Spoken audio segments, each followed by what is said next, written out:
مکہ شروع سے بت پرست نہیں تھا. مکہ کے اندر جو زیادہ تر لوگ تھے وہ حضرت ابراہیم کے دین پر تھے، فالوور تھے حضرت ابراہیم کے، یعنی موحد تھے، توحید پرست تھے، ایک اللہ کو ماننے والے تھے. مکہ میں بت پرست نہیں تھے. لیکن اب بت پرستی رائج کیسے ہوئی؟ تھوڑا سا میرے ساتھ رہیے گا، میں آپ کو پیچھے لے کے جا رہا ہوں دور جاہلیت میں، جس کو قرآن نے دور جاہلیت کہا ہے. کیونکہ اگر ہم وہاں سے مکہ کو سمجھیں گے تو پھر وہ نسلیں جو نیچے مکہ میں آئیں نا، وہ ہمیں سمجھ آئے گی کہ امام حسین کے سامنے کون سی جنریشن کھڑی تھی. امام جب خطاب کر رہے ہیں کون سی جنریشن کھڑی. توجہ سنیے گا، مکہ کے اندر تین قسم کے عرب آباد تھے: عرب بائدہ، عرب عاربہ، عرب مستعربہ. میں وضاحت کرتا ہوں. عرب بائدہ یہ قوم عاد و سمود، قرآن نے ذکر کیا قوم عاد و سمود کا.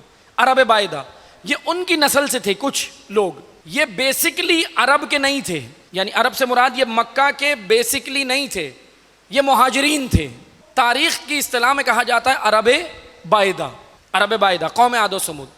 اچھا، دوسرے جو تھے عرب بائدہ، عرب عاربہ. عرب عاربہ ان کو تاریخ میں کہا جاتا ہے بنی قحطان. بنی قحطان یہ حضرت نوح، نبی خدا حضرت نوح کی 5ویں پشت سے ہیں. یہ بھی عرب کے، یہ بھی مکہ کے شروع سے نہیں تھے، یہ یمن کی زمین سے آئے تھے. اب میں آپ کو مثال دیتا ہوں. آج آپ دیکھ رہے ہیں نا مثلا مختلف ملک ہیں، اصل جو بیسکلی وہاں کے رہائشی ہوتے ہیں وہ اور ہوتے ہیں، ورنہ مہاجرین ہجرت کر کے جاتے ہیں دوسری جگہوں پہ.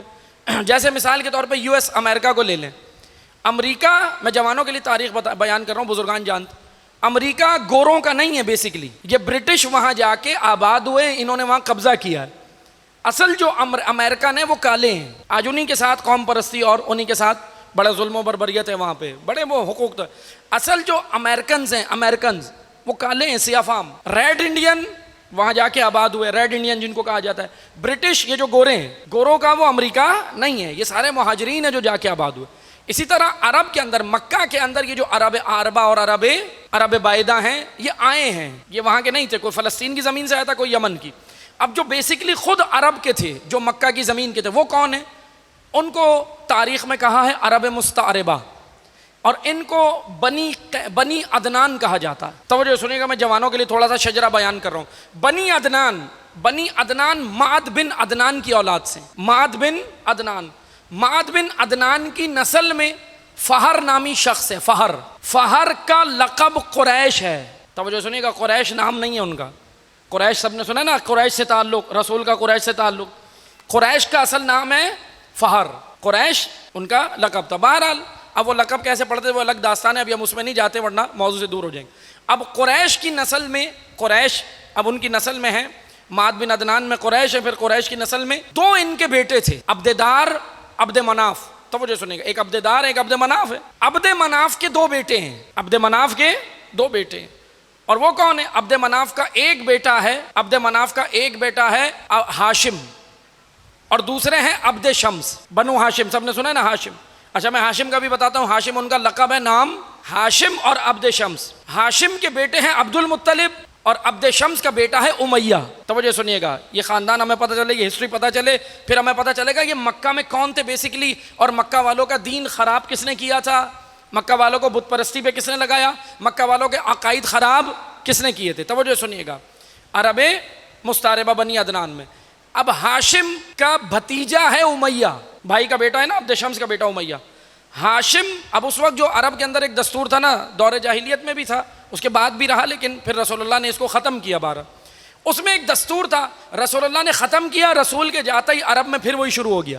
اور وہ یہ تھا کہ کعبے کے چودھری بننا، کعبے کی چابیاں لینا اور کعبے کے چودھری بننا. جیسے آج حرمین شریفین کے نام پہ کیا نہیں ہوتا، کہتے ہیں نا بھائی حرمین شریفین، وہ جو بھی کریں سب صحیح ہے، کیونکہ ان کو اللہ نے مقام دیا ہے. یہ اس کی سوچ بنو امیہ نے ڈالی تھی کہ دیکھو جو بھی ہو، ممبر پہ جو بھی آ جائے احترام کرو، یزید آ جائے، یزید کا باپ آ جائے، ممبر پہ احترام کرو. یہ سوچ ڈالی تھی نا. اور کربلا کیا ہے؟ 2 جملوں میں سنیے گا. کعبہ قبلہ عبادت ہے، کربلا قبلہ شعور ہے. یہ مجلس اگر شعور ہمیں نہیں دیں گی تو اس کا مطلب معذرت کے ساتھ ہم نے کربلا سے کچھ بھی نہیں لیا. شعور کی جگہ ہے. کسی کو بھی رضی اللہ بنا لے، مگر ہم 10 دن میں بتا دیں گے اصل رضی اللہ کون. آپ ڈال دیں، نصاب کی کتابوں میں ڈالتے رہیں، لیکن الحمدللہ ہمارے پاس اس سے بڑا مدرسہ اور پلیٹ فارم دنیا میں کہیں نہیں ہے، عزاداری سے بڑا. اب ہوا یہ کہ ہاشم کے پاس کعبے کی کنجیاں تھیں. توجہ سنیے گا، یہ ہاشم ان کا اصل نام ہے عمرو الالہ. توجہ سنیے گا, ہاشم کا اصل نام ہے عمرو اللہ.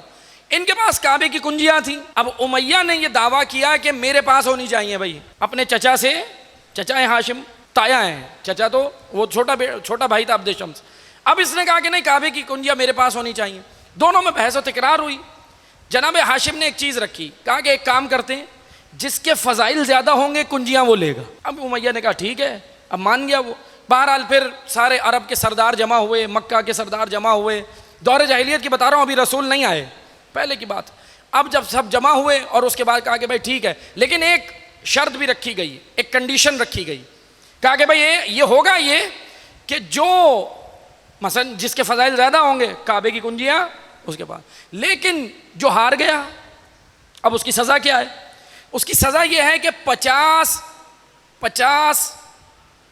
کالی آنکھوں والی اونٹنیاں وہ جیتنے والے کو دے گا. توجہ سنیں, 50 اونٹنیاں, اور 50 اونٹنیاں بڑی مہنگی تھی اس وقت. 50 اونٹنیاں عرب کی اصیل بہترین اونٹنیاں وہ کسے دے گا؟ کالی آنکھوں والی اونٹنیاں ان میں کہا جاتا تھا عرب میں, وہ جیتنے والے کو دے گا. اور دوسری شرط, جو ہار گیا وہ اس کو جیتنے والے کو 50 اونٹنیاں دے گا, اور 20 سال کے لیے مکہ سے ملک بدر ہوگا, مکہ میں پھر وہ نہیں رہ سکتا. اب ٹھیک ہے, شرط مان لی گئی. ہوا یہ کہ ہاشم جیت گئے, فضائل ان کے زیادہ تھے. اب جناب ہاشم نے کیا کیا؟ اب جناب ہاشم نے, اب امیہ کا کیا ہوا سنیے گا. امیہ تو ہار گئے نا, کہاں گئے؟ 20 سال کے لیے مکہ سے باہر. کدھر؟ تاریخ سنیے گا, شام چلے گئے.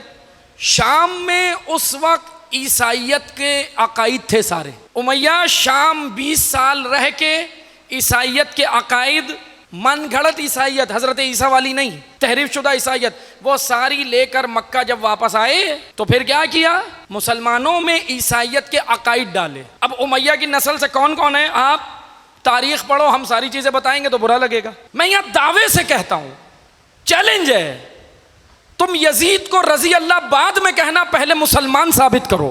وہ مسلمان بھی نہیں تھا. یزید کس کی نسل سے ہے؟ امیہ. خاندان جا کے دیکھیں, اٹھا کے پڑھیں. اب میں ایک کتاب کا آپ کو حوالہ دیتا ہوں, مگر اس کے بارے میں زیادہ گفتگو نہیں کر سکتا, مجبوریاں ہیں کچھ. جرمنی کے پروفیسر تھے جان کریمر, جرمنی کے ایک پروفیسر تھے کافی ٹائم پہلے, جان کریمر. انہوں نے ایک کتاب لکھی ہے. اچھا یہ کتاب بینڈ ہے, ملے گی نہیں آپ کو. اگر گوگل پہ مل جائے PDF وغیرہ میں وہ ایک الگ بات ہے, لیکن وہ میں نے خود سے سرچ نہیں کی, مجھے نہیں معلوم, لیکن آپ ڈھونڈ سکتے ہیں جوان. History of civilization of Islam نام یاد کر لیں کتاب کا, history of civilization of Islam. John Kramer writer ہیں جرمنی کے. کتاب پہ بینڈ ہے 57 ممالک میں, مسلم کنٹریز میں کتاب پہ بینڈ ہے. اس کی وجہ یہ ہے, جان کریمر کون ہے؟ عیسائی, کرسچن, جرمنی کے. انہوں نے اس کتاب کے اندر یہ ثابت کیا کہ یزید کا باپ مسلمان نہیں عیسائی تھا. جان کریمر نے یہ ثابت کیا. اس کتاب پہ بینڈ ہے, مسلمان ملکوں میں نہیں ہے.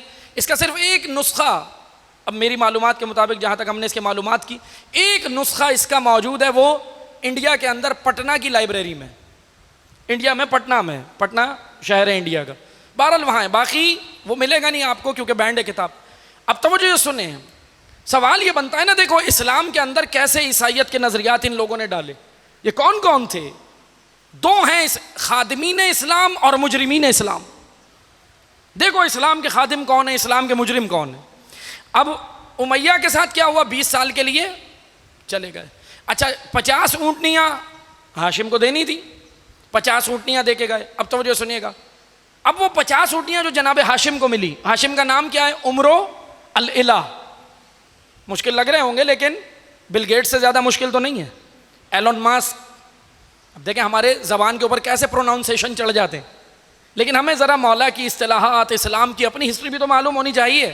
مشکل نہیں ہوتے یہ نام, لیکن ہم تھوڑا سا رغبت اور اٹریکشن دکھائیں تو سب ہو جاتا ہے. بہرحال آپ دیکھیں, توجہ سنیں, ابھی معذرت کے ساتھ ابھی جوان بیٹھے, ایکٹرز کے نام ابھی پوچھ لیں, مشکل اتنے مشکل کے زبان پہ نہ چڑھیں, لیکن چڑھ جائیں گے.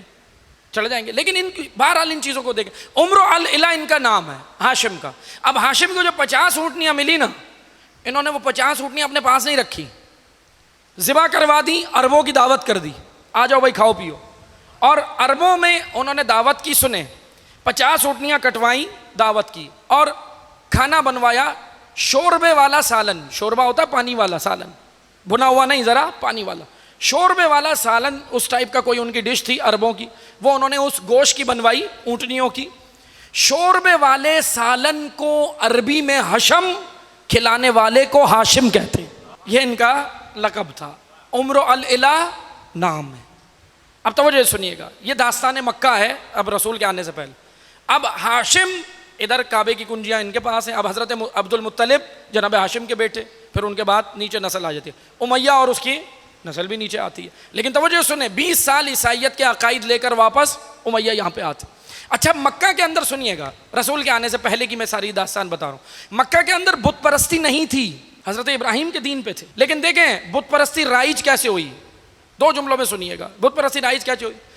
شام کا ایک رہنے والا تھا عمرو بن لہی, اب نام مکس نہیں کریے گا, عمرو الالہ جناب ہاشم کا نام ہے, یہ عمرو بن لہی, یہ شام سے آیا. اب نہیں معلوم یہ کس کا پلانٹڈ بندہ تھا. پلانٹڈ لوگ آتے ہیں نا, کبھی نمازیوں میں بھی آتے ہیں, کبھی عزاداروں میں بھی آتے ہیں.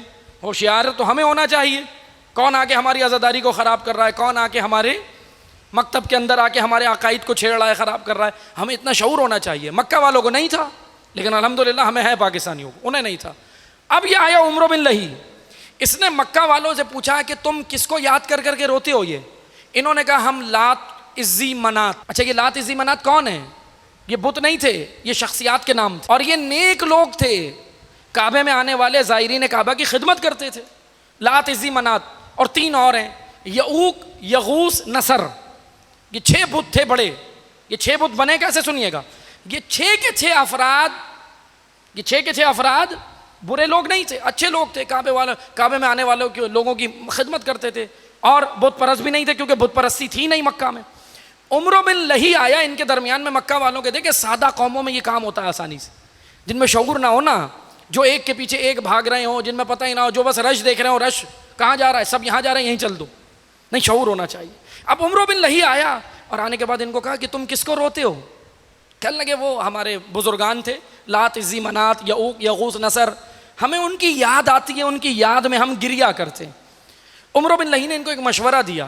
دیکھیں ایڈیشن کس طرح چیزیں ایڈ کی جاتی ہیں, 50 سال بعد والی نسلوں کو پتہ بھی نہیں چلتا یہ کہاں سے آئی. ایسے ہی تو ہوتا ہے, اسلام میں بھی یہ ہوا. بنو امیہ نے اتنی چیزیں ایڈ کر دی. ایڈیشن کو کیا کہتے ہیں؟ بدعت کہتے ہیں نا. اب عمرو بن لہی نے کیا کیا, ان کے اندر کہا کہ بھائی تم کس کو یاد کرتے ہو؟ کیا ہم فلاں کو یاد کر کے روتے ہیں, ہمارے بزرگان تھے. عمرو بن لہی نے کہا میرا ایک مشورہ ہے. اب نیا آدمی آیا, یہ نئے آدمی پہ شک بھی نہیں کر رہے, نئے آدمی کو فوراً نئے آدمی کو فوراً اپنا سربراہ بھی بنا لیا, سب کچھ. اب اس نے کہا میرا ایک مشورہ ہے. کہا کیا مشورہ ہے؟ کہا میرا مشورہ یہ ہے کہ ایک کام کرو, ان کے پتھر کے مجسمے بناؤ, دیکھ کے اگر تم رو گے نا تمہیں زیادہ اچھی فیلنگز آئے گی. اب مشورہ پسند آیا لوگوں کو, انہوں نے بولا ہاں بات تو صحیح ہے, تھوڑے سے ان کے مجسمے بناتے ہیں. اب مجسمے بننا شروع ہوئے مکہ کے اندر, مجسمے بن گئے, ان کو دیکھ کے یہ روتے تھے.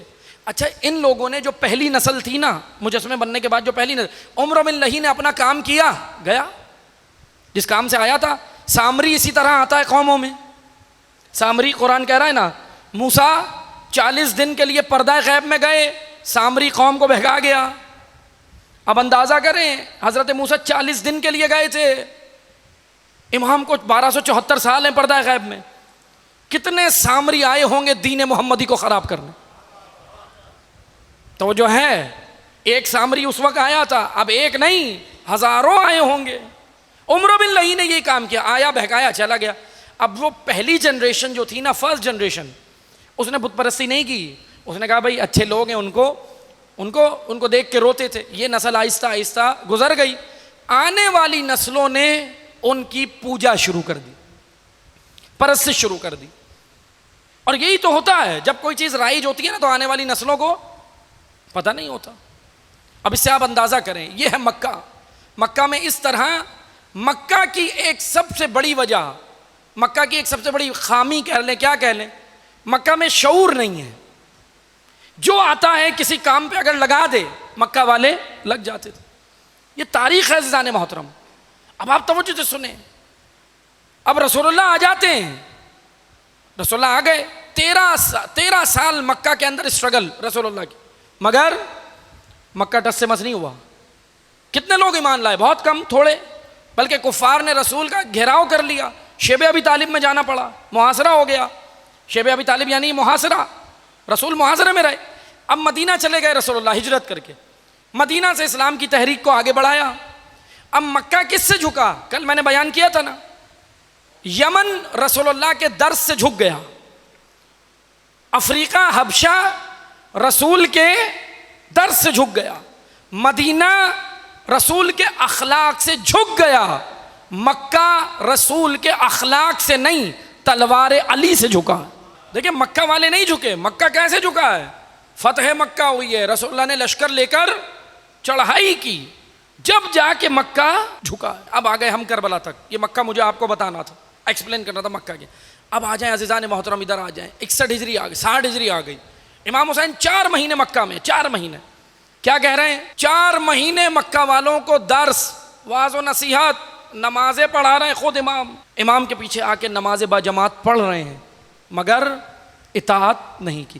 امام جب اب چھوڑتے ہیں مکہ، ہزاروں مکہ میں آبادی، ہزاروں مسلمان، ہزاروں تو ایمان لے آئے تھے نا. اب تو جاہلیت کا دور نہیں تھا. کتنے لوگ ساتھ آئے؟ فرض کریں اگر 10,000 کی آبادی تھی مکہ میں، مثال کے طور پہ 10,000، تو 10,000 میں سے امام معصوم خود تھے نا بھائی. کوفہ میں تو نائب اپنا سفیر بھیجا، بصرہ میں تو سفیر بھیجا، یہاں تو خود تھے نا امام. کتنے لوگ آتے؟ 10,000 کی اگر آبادی تھی تو 5,000 تو آتے، 2,000، 3,000، 1,000، 500، 100، 50. تاریخ کہہ رہی ہے مکہ سے 2 آدمی ساتھ آئے، صرف 2. اور ان 2 میں بھی ایک بیسیکلی مکہ کا تھا، دوسرا یمن سے آیا ہوا تھا حج پہ. امام حسین کے خطبوں نے اس کے دل پہ اثر کیا، وہ یہاں سے شامل ہو گئے. یعنی وہ بیسیکلی وہ یمن کا تھا، مکہ کا نہیں تھا. لیکن مکہ سے تاریخ کہہ رہی ہے مکہ سے صرف 2 افراد امام حسین کے ساتھ شامل ہوئے. اب آ جائیں اسی پہلو پہ. میں نے کیا بیان کیا تھا؟ 4 چیزیں، 4 اسٹیپ جو مجلس میں آ رہے ہیں ان کو یاد ہے: محبت، معرفت، اطاعت اور نصرت. یہ 4 سیڑھیاں ہم نے چڑھنی ہیں. لیکن ایک چیز یاد رکھیں، محبت معرفت کوفہ والوں کو تھی، محبت معرفت بصرہ والوں کو تھی، محبت معرفت مدینہ کو تھی. مکہ میں بھی بہت سارے محب تھے، لیکن اطاعت کی سیڑھی نہیں چڑھے، اطاعت کے درجے پہ نہیں آئے. اب آپ سنیے گا، توجہ سنیے گا. لیکن ایک چیز یاد رکھیں، کچھ لوگ ہوتے ہیں اطاعت کے درجے میں آ کر بھی، اطاعت کے درجے میں آ کر بھی نصرت تک نہیں پہنچ پاتے.